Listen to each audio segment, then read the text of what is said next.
Bonsoir à tous. À la une de ce journal, révélation troublante sur un tissu de mensonges cousu de fil blanc sur une radio et télévision publique basée à Yaoundé. Après la libération de Stéphanie Ndjomo, elle n'a jamais accusé Equinox Télévision de l'avoir instrumentalisée ou encore moins manipulée. Libérée il y a à peine 48 heures et face aux affabulations d'un média de service public, une série de témoignages controversés de Stéphanie Ndjomo et sa famille suscite des interrogations. Que s'est-il réellement passé entre le dimanche 8 novembre, jour de son arrestation, et le 18 novembre, jour de sa libération? La démarche professionnelle d'Equinox Télévision cadre-t-elle avec les principes éthiques et déontologiques du journalisme? Élément de réponse en ouverture de ce journal.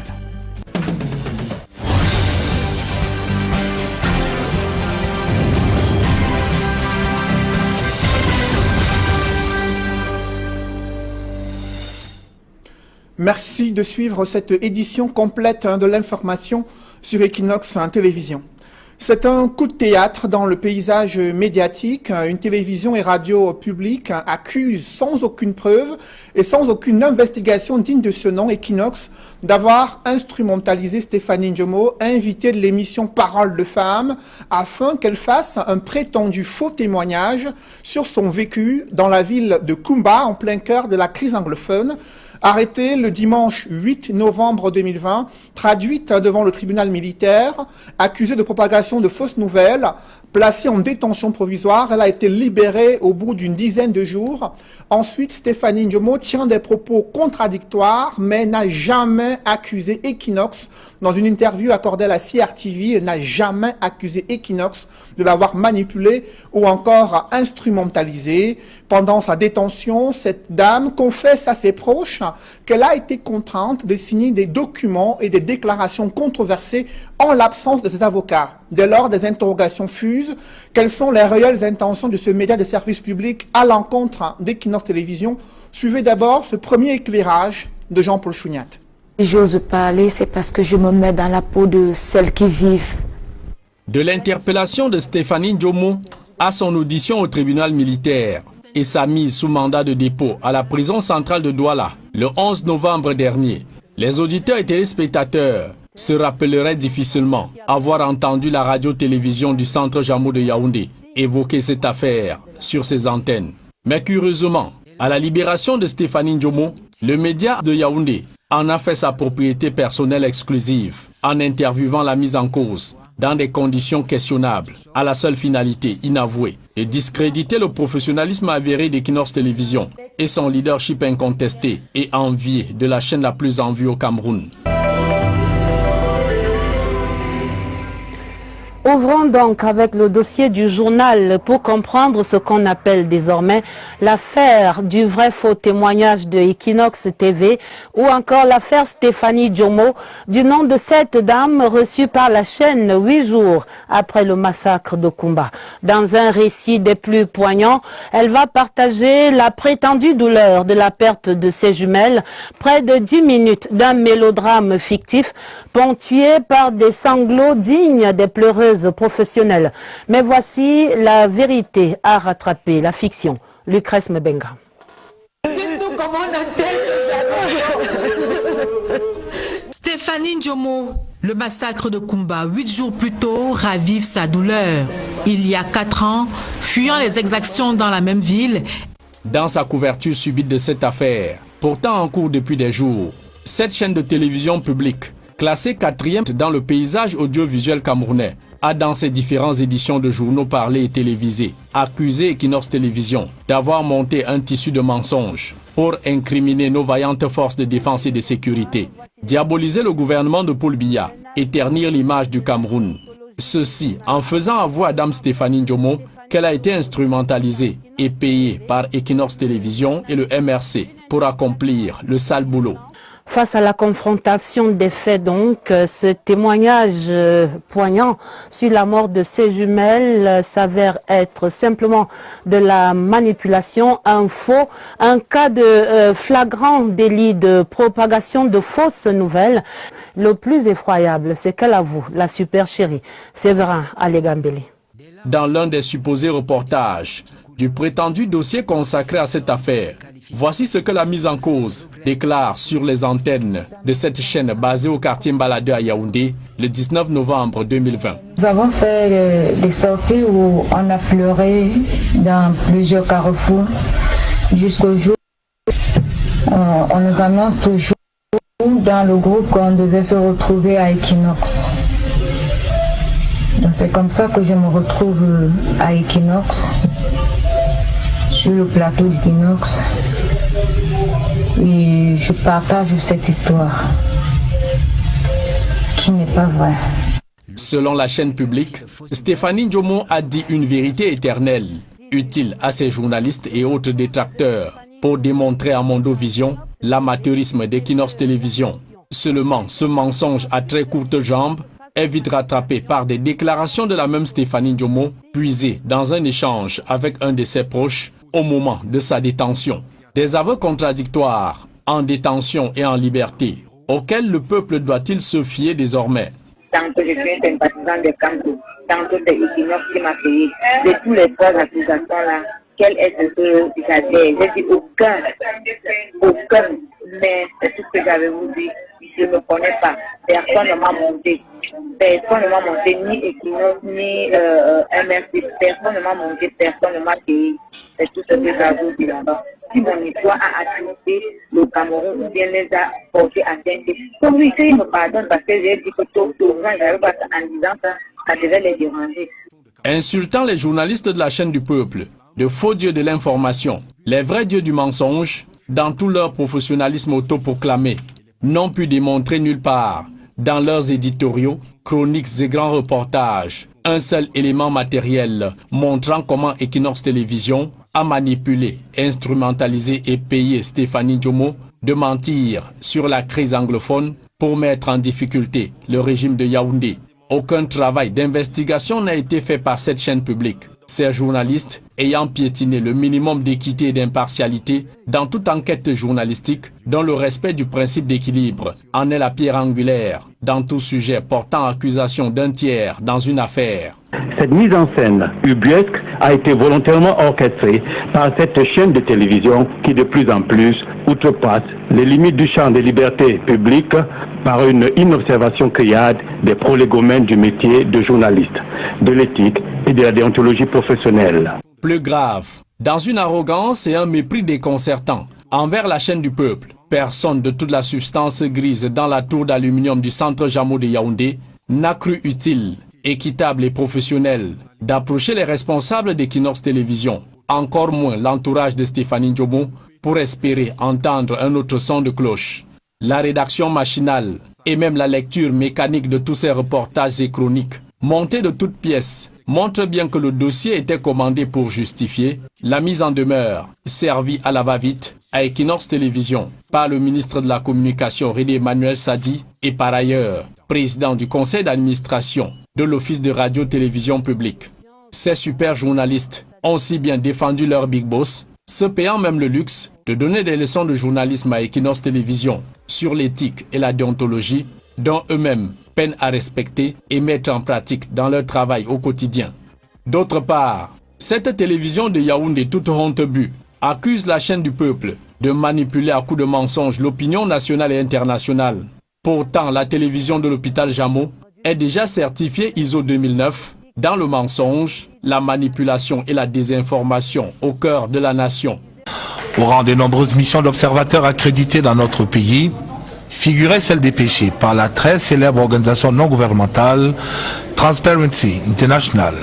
Je trouvais que c'était d'une grande sérénité et en même temps d'une grande émancipation démocratique. Acteur donc de premier plan dans la manipulation et la désinformation, le relais de la présentation de faux observateurs de Transparency International, la déformation grossière des propos de l'archevêque de Douala, Monseigneur Samuel Cléda, sur le déroulement de l'élection présidentielle du 7 octobre 2018. La propagation précipitée des mensonges sur les tueries de Ngarbou en février dernier, l'exécution de 2 femmes et leurs enfants par des militaires à l'extrême nord, mais relayée par la CRTV comme une scène se déroulant au Mali, disait alors Issa Chiroma Bakari, porte-parole du gouvernement au moment des faits.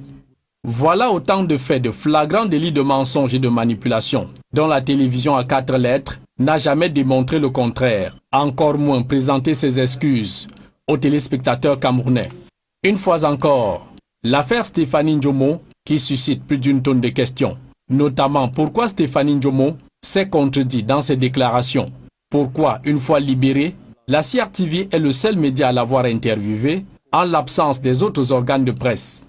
La mise en cause a-t-elle choisi spontanément et délibérément de se diriger dans les studios de la CRTV pour ses aveux, s'en tenant au chef d'accusation de propagation de fausses nouvelles, des crimes et délits, et n'ayant aucune garantie légale devant le juge militaire? Stéphanie Ndjomo, par extraordinaire, a eu les mêmes grâces de ce tribunal d'être libérée une semaine après sa mise sous mandat de dépôt. Pourtant, elle ne présentait aucune garantie légale. Affaire à suivre.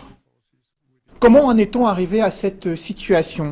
Après la première controverse autour du témoignage de Stéphanie Ndjomo qui s'est présentée, qui a partagé son expérience en tant qu'une femme ayant perdu ses enfants durant son départ du théâtre de la crise anglophone, le rédacteur en chef d'Equinox, sous la supervision du comité éditorial, a instruit une investigation auprès de la famille de la concernée afin de connaître son identité réelle, son profil psychologique et vérifier l'exactitude de son histoire.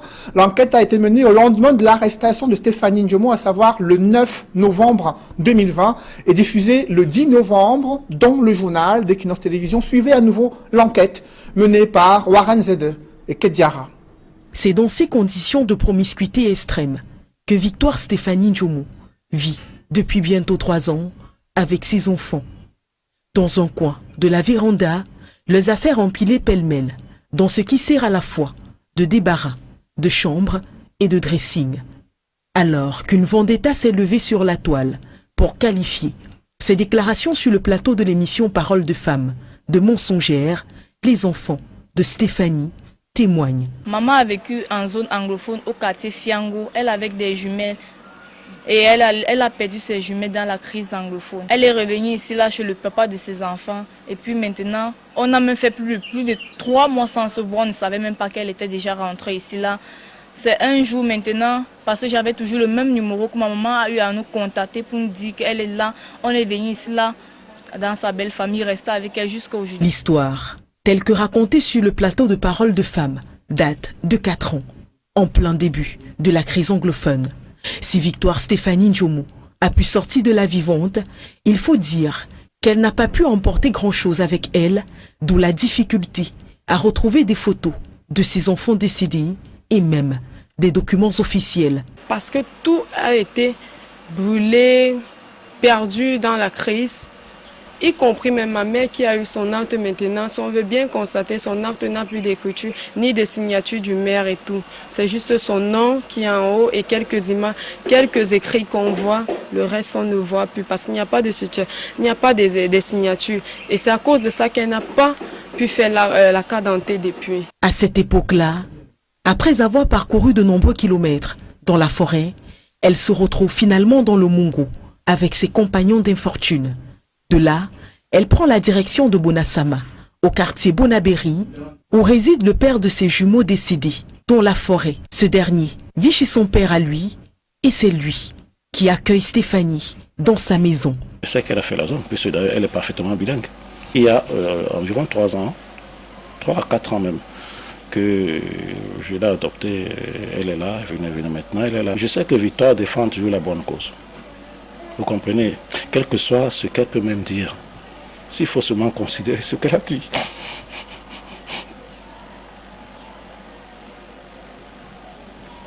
Je sais qu'elle défend toujours la bonne cause. 3 ans donc, que cette mère de famille vit dans cette maison avec ses autres enfants, dans des conditions extrêmes. Pourtant, pas pudeur, elle ne laisse rien paraître. Nous sommes étouffés. On vit selon comme Dieu. On dit tout, dans tout il y a Dieu dedans. Donc c'est Dieu qui nous maintient jusqu'au jour d'aujourd'hui. C'est toute une misère. Vrai qu'on fait l'effort de se cacher, mais c'est toute une misère. Ça fait depuis on ne part plus à l'école. Depuis, nous tous nous sommes à la maison. Dans la nuit du dimanche 8 novembre, soit 5 jours après son passage sur Equinox Télévision, la jeune dame, toujours sous le coup des accusations de certains followers, va se faire interpeller dans cette maison par des hommes et femmes en civil. Les informations en notre possession parlent d'une décision d'interpellation qui vient de Yaoundé. On dit qu'un parti politique l'est payé pour parler à Equinox. Pourtant, ce n'est pas le cas. C'est la situation de maman qu'elle a vécue, qu'elle a racontée. Nombreux sont des gens qui ne connaissent pas la vie des gens, mais ils s'hasardent à dire n'importe quoi dans des réseaux sociaux. Vous avez beau fréquenter avec elle, beau la connaître, mais vous ne connaissez pas par quoi elle est passée ou par quoi elle continue à passer. Ma mère n'a rien fait. Elle n'a juste dit ce qu'elle a vécu. Et je crois au moins que s'exprimer ne veut pas dire qu'on est condamné. Ces enfants, 4 au total, abandonnés à leur propre sort, appellent à sa libération. Pendant ce temps, son beau-père, secoué dans cette situation, plaide pour la santé fragile de Stéphanie. Là maintenant il est question qu'on lui achète la ventoline, parce que si on la remet dans la cellule là, je ne sais pas ce qui va se passer après. Je ne sais pas. Vous savez, les asthmatiques, dans ces conditions-là, je ne sais pas s'il faut supplier ces gens de lui accorder ne serait-ce qu'une petite mesure à cause de sa santé. Je ne sais pas. Moi, je ne sais pas. C'est les autorités, sont eux qui décident. Mais je prie que, pardon, même si on va lui faire n'importe quoi selon la loi, au moins qu'on la maintienne dans des conditions qui lui permettent. Ça va. La balle est désormais dans le camp des autorités. Enquête diffusée le 10 novembre 2020 sur les antennes d'Equinox Télévision, 24 heures, près de 48 heures pratiquement après l'arrestation de Stéphanie Ndjomo. Ce soir, Equinox, fidèle à sa démarche professionnelle, vous invite à suivre l'intégralité du témoignage de ses enfants. D'abord, Daphné Maeva, interrogée au moment où sa mère est placée en garde à vue, déclare que son histoire est réelle, accuse des Camerounais d'avoir alimenté une polémique infondée sur les réseaux sociaux et martèle qu'il n'y a aucune instrumentalisation. Je vous invite à la suivre à présent. Maman a vécu en zone anglophone au quartier Fiango. Elle avec des jumelles et elle a perdu ses jumelles dans la crise anglophone. Elle est revenue ici là chez le papa de ses enfants. Et puis maintenant, on a même fait plus de 3 mois sans se voir. On ne savait même pas qu'elle était déjà rentrée ici là. C'est un jour maintenant, parce que j'avais toujours le même numéro que ma maman a eu à nous contacter pour nous dire qu'elle est là. On est venu ici là, dans sa belle famille, rester avec elle jusqu'au jour. Je me sens mal à l'aise parce que les gens ne savent pas ce qu'ils ont vécu. Les gens de peut-être 5 à 4 ans viennent raconter de 6 à 5 ans viennent raconter du n'importe quoi, ne sachant pas ce qu'elle a vécu bien après. Bah, moi, je ne sais pas ce que je vais dire, mais c'est sa vie qu'elle a vécu. Elle a vécu ça. S'il vous plaît, arrêtez. Parce que ma maman est actuellement terrorisée. Je ne sais pas comment vous expliquer ça, mais je suis touchée. Maman, oh Dieu, on a arrêté ma maman à cause de vos histoires. Je ne sais pas pourquoi vous faites ça. Je sais qu'on a des ennemis partout, mais s'il vous plaît, c'est une doléance. Arrêtez pour le bienfait de nous.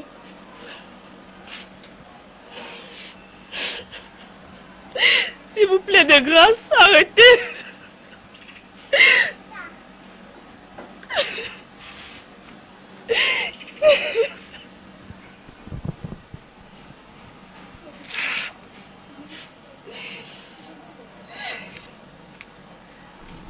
L'une des filles aînées de Stéphanie Ndjomo s'est aussi exprimée sur la situation carcérale de sa mère lors de cette enquête réalisée le 9 novembre et diffusée le 10 novembre sur les antennes d'Equinox Télévision.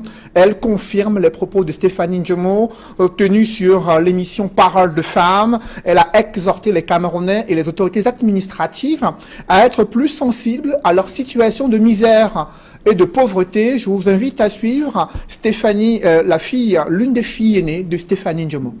Je me souviens que ma mère a eu des jumeaux à Kumba et nous on vivait ici, à Douala, à Casa plus précisément, dans une maison abandonnée par mon père, de maison sans porte et sans fenêtre.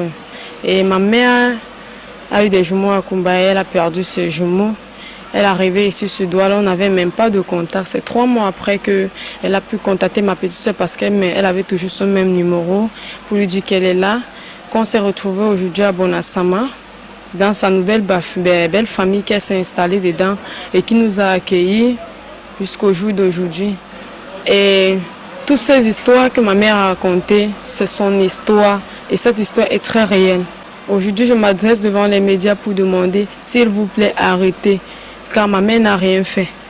Elle n'a juste dit ce qu'elle a vécu. Et je crois au moins que s'exprimer ne veut pas dire qu'on est condamné. Aujourd'hui, je m'adresse aux autorités en demandant que, s'il vous plaît, avant de vous appuyer sur des dits des gens, essayez de regarder un peu, venez un peu vivre, regarder la situation de ces personnes dans la maison. Parce que vous ne savez pas, certaines personnes viendront dans des réseaux sociaux, parce que nous connaissons tous ce que les réseaux sociaux sont, raconter du n'importe quoi. Mais sont-ils venus regarder où nous vivons avant de raconter tout ce qu'ils racontent? Sont-ils venus regarder où on vit précisément, combien d'années sans famille, sans rien, parce que la famille qu'on a ici, c'est une belle famille à ma mère. Ce n'est pas notre famille. Que ces gens qui racontent du n'importe quoi, Dieu seul a le dernier mot pour eux. Dans quel état d'esprit se trouvait Stéphanie Ndjomo au lendemain de son arrestation? Quel est le profil psychologique de cette femme bien avant ces différents événements? Je vous invite à suivre à présent les explications de son beau-père, Ekoulé Félix René. C'est lui qui a accueilli sa belle-fille et ses premiers enfants dans sa maison à Bonabéry. En fait, Stéphanie venait souvent. C'était une amie à mon fils. Elle venait souvent, juste au moment où, bon, vous savez que ça se passe souvent. Elle est restée. Et bon, au vu de son caractère et tout, bon, j'ai fait d'elle ma fille. Vous voyez, ça me fait trop de douleur. Parce que je sais que Victoire est très véridique. Ça, je le sais. Ça fait donc que j'ai été surpris. C'est ce matin même que j'ai été surpris. Parce que quand je dors, je sais que bon, ils sont là. On l'a donné ce matin, je me dis, écoutez, quand la police vient chercher, ou c'est la police vient chercher Victoire, vous ne me dites pas. Ça m'a fait une crise, je suis hyper tendu. Donc ça m'a fait, j'étais obligé de rentrer encore me coucher un peu. Bon, je suis donc revenu, on en a discuté, on en a parlé. Mais je sais que Victoire défend toujours la bonne cause. Vous comprenez? Quel que soit ce qu'elle peut même dire, s'il faut seulement considérer ce qu'elle a dit.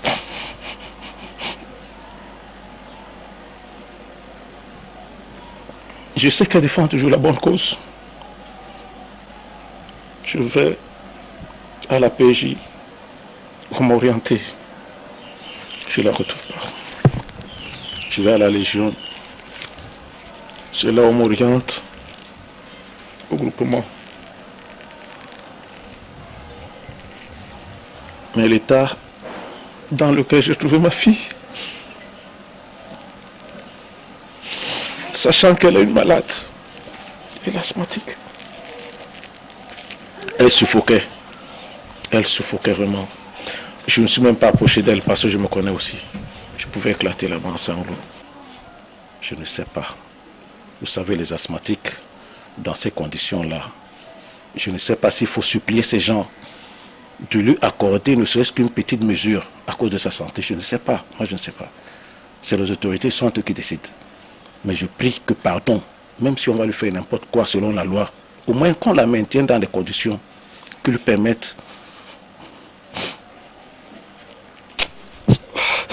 Ça va.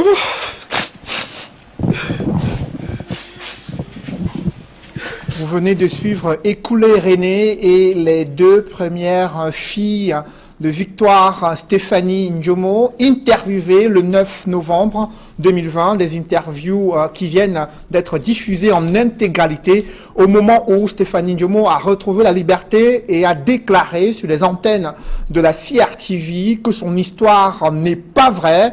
Cependant, une organisation non gouvernementale de renommée internationale a suivi de près les conditions d'arrestation et de détention de Stéphanie Ndjomo. Et au terme de ces enquêtes, cette ONG dénonce de nombreuses entraves à la justice dans l'affaire Stéphanie Ndjomo. Mandela Center International révèle que dans un complot savamment ourdi, un média a été mis à contribution pour ternir l'image d'Equinox en télévision. Explication avec Aïk Cyril. Au terme de ces investigations sur ce qui est désormais affaire Stéphanie Ndjomo, Mandela Center International, organisation indépendante chargée des droits de l'homme, relève qu'il y a eu de nombreuses entraves à la justice à commencer par l'interpellation de Stéphanie Ndjomo sans aucun mandat. On l'interpelle sans mandat, sans aucun titre de justice. Elle est traînée d'abord à la brigade de gendarmerie de Bonassama, ensuite au groupement territorial de la gendarmerie à Bonanjo, et sans qu'on ne lui dise concrètement ce qu'on lui reproche. Il y a ensuite la détention provisoire décidée par un tribunal militaire.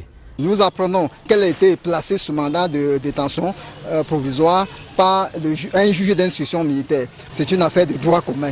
Or, le tribunal militaire ne saurait en aucun cas entrer en jeu. Or, ceci vient en flagrant, en violation des principes et directives du droit à un procès équitable qui ont été adoptés en mars de 2007 à Niamey au Niger lors de la 33e section de la Commission africaine des droits et des peuples, dont le Cameroun a ratifié la charte. Mandela Center International, qui a travaillé sur le dossier, dénonce également l'intervention du commissaire du gouvernement.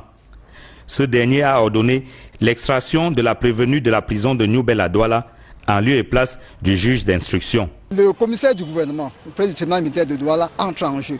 Alors que l'information, le dossier en information judiciaire, le juge d'instruction, selon l'article 150 du Code de procédure pénale, est souverain dans ses actes et peut poser tous les actes dans le cas d'information judiciaire liés à la manifestation de la vérité. Or, et personne d'autre en dehors de lui ne peut poser des actes. Or, nous avons vu le commissaire du gouvernement émettre un mandat d'arrestation convoquant Mme Ndjomo dans son cabinet le lundi 16 novembre, disant pour une réunion. À ce niveau, Mandela Center commence à sentir quelque chose de louche.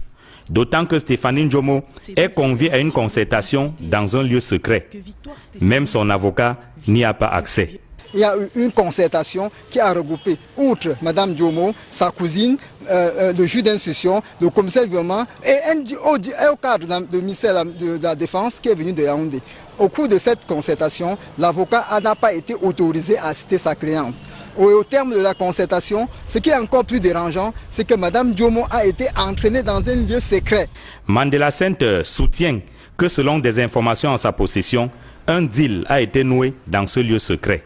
Lors de leur deal, certainement, d'après les informations que nous avons obtenues, il y a aussi dégagé 3 points consensuels. Déjà, un, qu'elle devrait se dédier. Deuxièmement, recuser son avocat. Troisièmement, qu'elle devrait faire venir ses 2 enfants qu'elles ont eu à témoigner à Equinox pour pouvoir dédier. Le média d'État, selon les enquêtes de Mandela Center, est réquisitionné pour mettre le plan à exécution. Il était question qu'elle soit gardée dans un lieu secret et qu'elle fasse les premières déclarations le lendemain à la CATV Radio et Télé pour pouvoir démentir, pour pouvoir dire qu'elle a été manipulée. À écouter Mandela Center International, Equinox TV devient la cible pendant que le média d'État est chargé de parachever la manipulation. Vous devrez comprendre, d'après les deals, si à sa libération, elle était par exemple filmée par Equinox ou par d'autres médias, ça devait faucher tout le plan. Il fallait la conserver dans un endroit tenu secret jusqu'à ce qu'elle fasse cette déclaration à la CATV. Je vous rappelle bien que même ses propres enfants, ses 4 enfants, ont tout fait dans le jour de sa libération pour savoir là où elle était, mais ne sont pas parvenus. Parce qu'il s'agissait des consignes qu'elle avait reçues dans le cadre des négociations et a abouti à sa libération. Au terme de ces investigations, l'ONG de défense des droits de l'homme conclut que le récit de Stéphanie Ndjomo sur Equinox TV est vrai. La dame est bel et bien une victime de la crise anglophone. Au lendemain de l'émission, nous avons voulu en savoir davantage pour comprendre les tenants et les aboutissants. Nous avons mis nos équipes sur le terrain pour pouvoir comprendre. Et nous sommes arrivés à la conclusion selon laquelle Stéphanie Victoire Ndjomo est une victime du conflit armé non international qui secoue les régions du nord et du sud depuis pratiquement 2016. Les conclusions de l'enquête de Mandela Center International sont contenues dans une note d'information rendue publique à Yaoundé. Dans cette affaire, Stéphanie Ndjomo, un avocat a été récusé. Maître Tchèque, avocat au barreau du Cameroun, a essayé en vain d'apporter une assistance juridique à cette dame dès son arrestation survenue le dimanche 8 novembre 2020. Je vous invite à suivre sa réaction lors de l'émission Equinox Soir, diffusée hier jeudi. Je dois aussi avouer que j'ai un goût de cendre dans la bouche. Depuis le début de ma carrière, je n'ai jamais rencontré autant d'obstacles, autant d'entraves dans l'exercice de ma profession d'avocat. j'avais été contacté par les filles de Madame Djomo qui m'ont vu sur un de vos plateaux et lorsque leur mère a été interpellée, elles étaient désespérées, elles sont dans un milieu où on n'a même pas suffisamment de quoi manger. Elles m'ont contacté et m'ont prié de prendre la défense de leur mère, tout en me précisant qu'elles ne pouvaient pas me verser le plus petit franc à titre d'honoraire. J'ai pris ce dossier pro bono, comme nous disons chez les avocats. Seulement, au risque de me répéter, je n'ai jamais rencontré dans le cadre d'un dossier autant d'incohérences. J'étais avec Madame Djomo lorsqu'elle a été inculpée, lorsqu'elle a été placée sous mandat de dépôt. À ma grande surprise, Madame Djomo a été extraite de la prison le lundi, sans qu'on ne m'ait averti. Elle a été extraite de la prison non pas par le magistrat instructeur qui l'avait placée sous mandat de détention provisoire, mais plutôt par le ministère public, c'est-à-dire le commissaire du gouvernement. Lorsque j'ai été informé, j'ai eu le temps de me précipiter au tribunal militaire et j'ai trouvé que Mme Djomo était dans le bureau du commissaire du gouvernement avec au médias représentant du ministre de la Défense, avec le juge d'instruction. J'ai demandé à assister à l'entretien, on ne me l'a pas permis. Donc de 8h jusqu'à 16h, elle s'est entretenue avec ses autorités judiciaires. Ce n'était pas une instruction. On ne nous a pas appris cela, en tout cas dans les facultés de droit. Dans les facultés de droit, on nous a appris que lorsque vous défendez quelqu'un, vous l'assistez à chaque fois qu'on veut s'entretenir avec elle. On ne me l'a pas permis. Le lendemain, j'ai été informé, pas par Mme Djomo, mais par des membres de sa famille et tout, qu'elle a été soumise à des questions pressantes sur la nature des relations qu'elle a avec moi, sur le comment elle fait pour payer un avocat, et tout, sur son acquaintance avec un célèbre parti politique d'opposition, sur ses acquaintances avec une télévision, autant de choses. J'ai, comme de juste, vigoureusement protesté et j'ai annoncé mon intention de demander l'annulation de toute la procédure. Et c'est sur ces entrefaites que Mme Djomo m'a remercié de mes services et m'a annoncé qu'elle allait se passer de mes services. En clair, j'ai été déconstitué du dossier. C'était hier.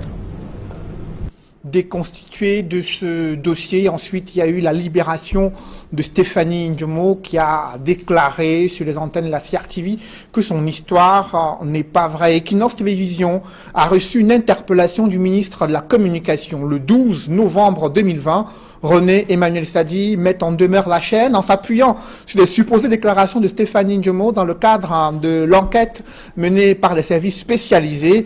En réaction, le président directeur général du groupe Equinox a contesté certains éléments de cette correspondance. Selon Séverin Tchonke, il n'y a eu aucune manipulation, encore moins instrumentalisation, ni rétribution de cette dame, invitée, comme toutes les autres femmes, à un programme dont l'objectif n'était pas du tout de ternir l'image du Cameroun et non plus de ternir l'image de l'armée camerounaise. Explication avec Gladys Sidier.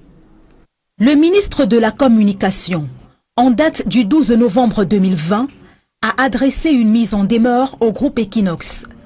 Dans sa correspondance, le ministre de la Communication interpellait les responsables de la chaîne sur des dérives éthiques et déontologiques qui auraient été commises dans le cadre de l'émission Parole de femmes du mardi 3 novembre 2020, dans laquelle ont pris part des concitoyennes se présentant mensongèrement comme des victimes de la situation de crise qui prévaut dans les régions du Nord-Ouest et du Sud-Ouest, selon les termes du document. Ce même 12 novembre, le président directeur général d'Equinox a réagi. Séverin Tchonke s'inscrit en faux contre ces assertions qui ne reposent sur aucun fait probant. Sur les supposés manquements aux règles éthiques et déontologiques, nous nous inscrivons en faux contre ces assertions qui ne reposent sur aucun fait probant. Pour preuve, Equinox Télévision est à ce jour un des rares, si ce n'est le seul organe de presse au Cameroun à n'avoir jamais reçu le moindre avertissement de l'organe de régulation qu'est le Conseil national de la communication et mieux, du ministère de la communication. À chaque fois que notre organe de presse a été interpellé, les éléments irréfutables apportés l'ont toujours blanchi, tant devant l'organe de régulation que devant la tutelle. Nous sommes donc convaincus qu'il en sera de même cette fois-ci. Évoquant le cas de Ndam Jomo Stéphanie Yebmo, elle aura fait montre d'imagination théâtrale en livrant un récit complètement fictif au sujet des scènes d'horreur et d'atrocité vécues dans la zone de Kumba, renseigne le document du ministre de la Communication. Ce que le ministre de la Communication qualifie de mise en scène ubuesque animée par la présentatrice Esther Maël et qui aurait été volontairement orchestrée par la chaîne Equinox Télévision, sur ce point, Equinox Télévision apporte des clarifications. Il est connu de tous les téléspectateurs que l'émission Parole de Femmes a pour présentatrice principale Julie Nguyen-Yondé, qui à cause des soucis de santé s'est faite remplacer par sa collègue Esther Maël, selon une procédure administrative. Au préalable, Julie Nguyen-Yondé avait déjà organisé l'émission à la suite du massacre des élèves perpétrés par des bandes terroristes à Kumba, dans le sud-ouest. L'objectif de cette émission était de permettre aux femmes de s'indigner. La chaîne Equinox Télévision met au défi quiconque de prouver que ses invités dans toutes les émissions sont instrumentalisés pour manipuler l'opinion nationale et internationale, comme l'indique le communiqué du ministre de la Communication. Sur le plan déontologique, notre démarche a consisté à vérifier l'exactitude des propos de Mme Stéphanie Njomo, qui a été interpellée quelques jours après son intervention à l'émission Parole de Femmes. En nous rapprochant de la famille de Mme Stéphanie Njomo, qui était déjà dans les liens de la prévention, il est apparu, de la réponse des enfants et du grand-père des enfants décédés, un faisceau d'indices probants qui nous laisse croire que ces affirmations étaient avérées. Conformément à ce que nous exige la déontologie, cette partie de l'enquête a été rendue publique dans l'émission Parole de Femmes du mardi 10 novembre 2020. Le ministre de la Communication, dans sa mise en demeure, demande à Equinox Télévision de mettre un terme à la production itérative des émissions dont le contenu, de façon récurrente, sont en violation flagrante des dispositions pertinentes de la loi numéro 2015/007 du 20 avril 2015 régissant l'activité audiovisuelle au Cameroun, ainsi que les dispositions législatives et réglementaires en vigueur.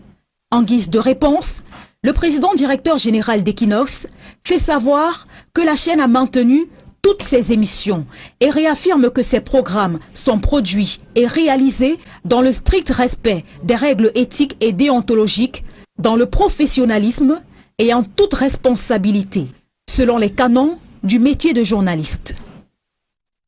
Et pour commenter cette affaire rocambolesque, je reçois sur ce plateau l'éditorialiste Edmond Kambia. Edmond, bonsoir. Bonsoir Cédric Noufélé, je salue les téléspectateurs de cette émission. Vous avez suivi ces reportages réalisés sur une télévision et radio publique basée à Yaoundé. Quel regard portez-vous sur la démarche qui a été la leur dans le cadre de ces reportages? Je tiens à dire que la démarche menée par la radio et la télévision basée à Yaoundé va dans le sens contraire aux règles éthiques et déontologiques dans le métier de journaliste. C'est ce qu'on vient d'abord de dire. Nous allons ensuite le démontrer, point par point, à la lumière des reportages, des enquêtes que nous avons menées sur le terrain, qu'Equinox Télévision a menées sur le terrain. Je tiens d'abord à dire qu'en matière d'éthique et de journalisme, il y a des textes de référence, il y a également des pratiques professionnelles. Et en matière de textes de référence dans ce métier, il faut dire que les textes qui gouvernent ce métier dans le monde, c'est la charte Munich, c'est la charte d'éthique professionnelle des journalistes. Et au Cameroun particulièrement, il y a le code de déontologie de l'Union des journalistes du Cameroun, mais il y a également le code d'éthique et de déontologie du gouvernement. Mais ce qu'il convient de retenir, c'est que de toutes les chartes, il y a un point essentiel qui aurait dû gouverner le travail de nos confrères d'en face. C'est que toutes les chartes déontologiques insistent sur la vérification des faits. De bout en bout, nous nous rendons compte que le dossier diffusé par une radio et une télévision de la place ne sont conformes à rien en ce qui concerne l'éthique et la déontologie. Ils n'ont vérifié aucun fait. permettez que nous puissions revenir un peu sur le travail mené par cette radio et cette chaîne. Justement, quelles sont les incohérences que vous avez pu souligner? Oui, nous notons par exemple, et on peut retenir là, que dans le dossier présenté par cette radio et cette télévision, même dans leur montage, les journalistes de la CRTV, pour ne pas la citer, n'ont pas pu démontrer la collusion entre Dame Victoire Stéphanie Ndjomo et Equinox Radio et Télévision. La CRTV présente les femmes invitées à l'émission Parole de femmes comme un groupe de pleureuses professionnelles. Je tiens à dire que s'ils avaient vérifié l'information, ils ne l'auraient jamais dit. Pourquoi? Parce que ces femmes-là ne sont pas du tout un groupe de pleureuses professionnelles. Il s'agit des femmes qui se sont retrouvées sur un dénominateur commun. Elles étaient indignées par l'assassinat des 7 enfants à Kumba. C'est ça qui les a rassemblés. Et on les a vus ici, à Douala, aller à Bonanjo, devant les services du gouverneur, rencontrer même des responsables à qui ils ont même remis un mémorandum pour dire combien elles étaient touchées par ce qui s'est passé à Kumba. C'est les mêmes femmes, on les a vues au rond-point d'Edo, exprimer leur indignation, leur ras-le-bol contre la guerre dans le nord-ouest et le sud-ouest, et particulièrement par rapport aux enfants assassinés de Kumba. Et je tiens à préciser qu'une partie de ces dames s'est rendue à Kumba le jour du deuil national. Ce ne sont donc pas, et je tiens à le répéter, parce que ce média-là n'a pas vérifié les faits, ce ne sont pas un groupe de pleureuses professionnelles. Continuons cette démonstration pour dire qu'en réalité, au sujet de l'enquête ou du dossier présenté par ce média-là, qui présente Equinox aujourd'hui comme un faux dieu en matière d'information, il faut dire que dans le déroulé de leur dossier, à un moment donné, ils se trompent sur l'heure de l'émission. Cela signifie qu'ils ne connaissent même pas l'émission Parole de femmes. Qu'est-ce qui se passe? Dans l'un des reportages d'une consoeur, elle dit un peu avant 21h, elle évoque le décor de présentation de l'émission Parole de femmes.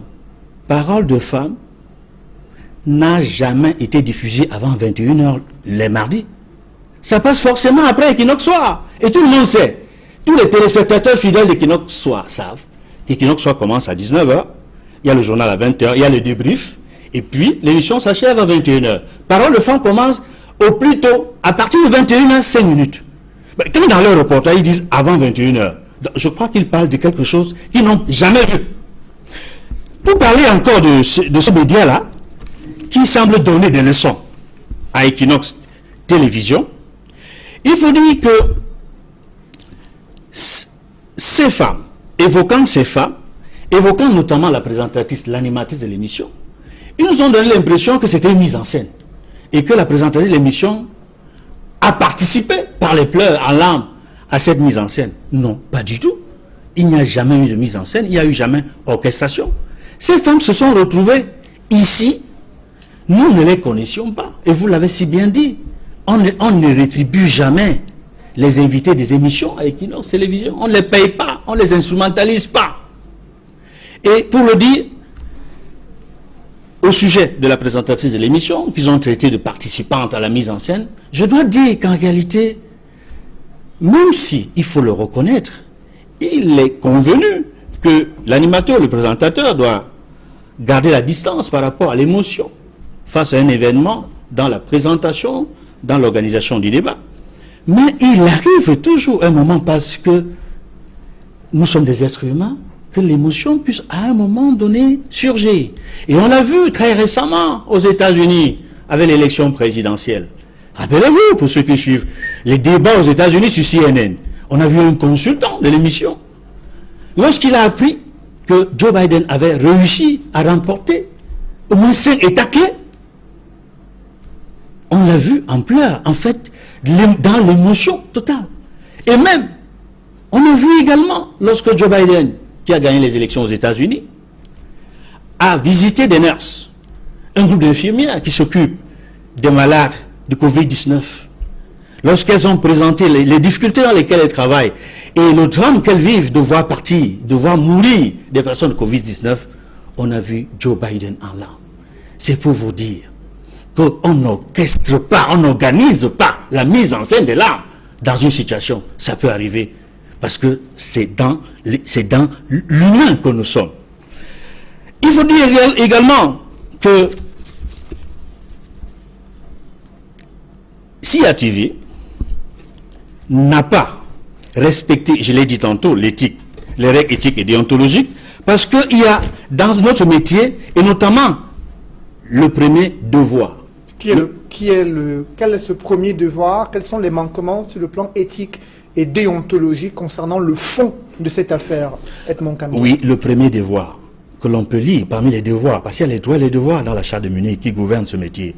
Le premier devoir, c'est chaque journaliste doit respecter la vérité, quelles qu'en puissent être les conséquences pour lui-même, et ce en raison du droit que le public a de connaître la vérité. Et ajouter, et nous observons, nous constatons après la série de reportages, des enquêtes que nous avons menées, que ce média, qui jubile visiblement à travers son montage grossier et mensonger, que tout ce qui a été dit ne correspond en rien au travail professionnel de vérité mené par Equinox Télévision. Je vais rappeler tout simplement en passant, comme ça, les piliers normatiques du journalisme. Il y a des piliers qui gouvernent ce métier et qui font en sorte qu'on puisse exercer ce métier en respectant les règles professionnelles, en respectant les règles éthiques également. Il s'agit de quoi? L'intérêt du public. Et je le disais tantôt, la vérité. La rigueur. Ce média-là n'a pas fait preuve de rigueur dans son dossier, dans son enquête, dans sa prétendue enquête. L'exactitude. Rien n'est exact dans ce que ce média-là a déroulé. Il y a l'équité. Il y a l'impartialité. Je m'arrête sur ces deux propos pour dire notre étonnement. Comment se fait-il qu'un média de service public qui bénéficie de la redevance audiovisuelle puisse faire tout un dossier, nulle part, ils sont passés tout le temps à citer Equinox Télévision, mais ils n'ont jamais recherché la version de fait d'Equinox Télévision. L'équité, l'impartialité, est-ce qu'ils ont respecté l'équité? Est-ce qu'ils ont respecté l'équilibre de l'information? Est-ce qu'ils ont respecté l'impartialité? Non. Avant de terminer sur cette question, je voudrais vous dire qu'en réalité, dans cette affaire, Equinox a été et reste toujours professionnel. Et si vous le permettez, je montrerai en quoi nous avons été professionnels. Justement, c'est le point qui préoccupe le plus dans le cas de l'affaire Stéphanie Ndjomo. Ses confrères parlent de manipulation, d'instrumentalisation dans le but de ternir l'image du Cameroun. Qu'en est-il concrètement de la démarche professionnelle menée par Equinox Télévision depuis l'arrestation de cette dame le 8 novembre 2020? Oui, c'est-à-dire que je commencerai par les propos tenus par Dame Victoire Stéphanie Ndjomo au regard de ce qu'elle a dit sur cette chaîne, sur cette radio, sur cette chaîne qui aurait dû montrer l'exemple, mais qui ne fait pas honneur aux Camerounais, qui ne montre pas l'exemple. Lorsque je sais que je suis un produit de l'ESTIC, même si par la suite je suis allé à l'IRIC, mais je sais que la majorité des journalistes de la CRTV sont des gens bien formés, qui ont été pour la plupart à l'ESTIC, mais le travail qu'ils rendent ne correspond pas à la formation qu'ils ont reçue. Et ça questionne non seulement la formation, mais la pratique qui est menée là-bas à la CRTV. Je ne reviendrai pas sur le message du patron de la CRTV lorsqu'il a pris ses fonctions, parce qu'il disait que c'était le tam-tam du président. Ce n'est qu'une parenthèse. Sur les propos de Dame Victoire Stéphanie Ndjomo, je dois préciser ceci. Nous ne sommes ni des juges, ni des directeurs de conscience. Parce que quand elle arrivait à Equinox Télévision, pour l'émission du mardi 3 novembre 2020, elle était libre de ses propos, comme d'ailleurs tous les autres panélistes, tous les autres invités à cette émission. Les propos de Dame Victoire Stéphanie n'engagent qu'elle-même. Equinox Télévision ne l'a ni payé pour passer à cette émission. Equinox Télévision ne l'a jamais instrumentalisé pour quoi que ce soit. Il faut également dire que nulle part dans le passage de Dame Victoire Stéphanie Ndjomo, dans ce média-là, Dame Victoire n'a jamais, je dis bien jamais, accusé Equinox Télévision de l'avoir instrumentalisé. Elle n'a jamais accusé Equinox Télévision de quoi que ce soit. Rentrons maintenant sur l'aspect essentiellement professionnel de ce que nous avons fait. Equinox Télévision n'a rien fait qui vise à influencer les invités de l'émission de Parole de Femmes. Il ne l'a d'ailleurs jamais fait. Notre démarche est sincère et professionnelle, Sédic Noufélé. Quand nous avons appris l'existence d'une polémique, après le passage de Dame Djomo à l'émission Parole de Femmes du mardi 3 novembre 2020, avec le réflexe de professionnel que nous avons, nous n'avons pas attendu que quelqu'un nous interpelle pour nous dire qu'il y a quelque chose qui ne va pas. Nous avons vu tout ce qui se disait sur les réseaux sociaux. Nous avons immédiatement entrepris de mener une enquête sur le terrain pour nous assurer, pour vérifier, et je le disais tantôt, que l'ensemble des chartes et codes déontologie insistent sur la vérification de faits. Nous sommes allés vérifier nous-mêmes les faits, c'est-à-dire sur la base des propos tenus à cette émission-là par Dame Victoire Ndjomo Stéphanie. Vous avez publié les témoignages, on a vu les témoignages de ces reportages, de ces enquêtes, et on a constaté, in fine, que tout ce qu'elle a dit correspondait à la réalité, était conforme aux faits. Et je dois ajouter, Sédic Noufélé, que après avoir mené cette enquête-là, nous avons rendu compte du résultat de cette enquête de terrain immédiatement dans l'émission suivante, parce que c'est un devoir professionnel. Et toutes les chartes de journalisme, toutes les règles éthiques et professionnelles nous imposent que lorsque vous avez diffusé une information, s'il y a le moindre doute, ou s'il y a le début d'un doute, parce qu'il y a une polémique, une controverse, vous êtes tenu de vérifier l'information, ce que nous avons fait, parce que au cas où il y avait une erreur ou une faute, on aurait rendu compte et on se serait excusé parce qu'il y a une erreur ou une faute. Mais nous avons vérifié, nous avons rendu compte qu'il n'y avait ni erreur, ni faute. Et c'est pourquoi le PDG d'Equinox Télévision a été reçu en audience par le ministre de la Communication, qui lui avait adressé une lettre d'interpellation, parce qu'il y avait des malentendus au sujet de cette émission-là, parce qu'il y avait une polémique, une controverse. Et je tiens à dire que tout au long de l'émission Parole de Femmes, tout au long de cette polémique, de cette controverse, nous avons reçu, pas seulement moi-même, mais beaucoup de mes collaborateurs, des félicitations d'éminents enseignants de journalisme pour le doigté que nous avons eu, pour le respect des règles professionnelles, pour le respect de l'éthique, pour le respect des canons du métier, de bout en bout, pour ce métier. Et je défie quiconque de nous montrer la moindre faute professionnelle, la moindre erreur que nous aurions commise sur le plan éthique et déontologique. C'est ce qu'il fait.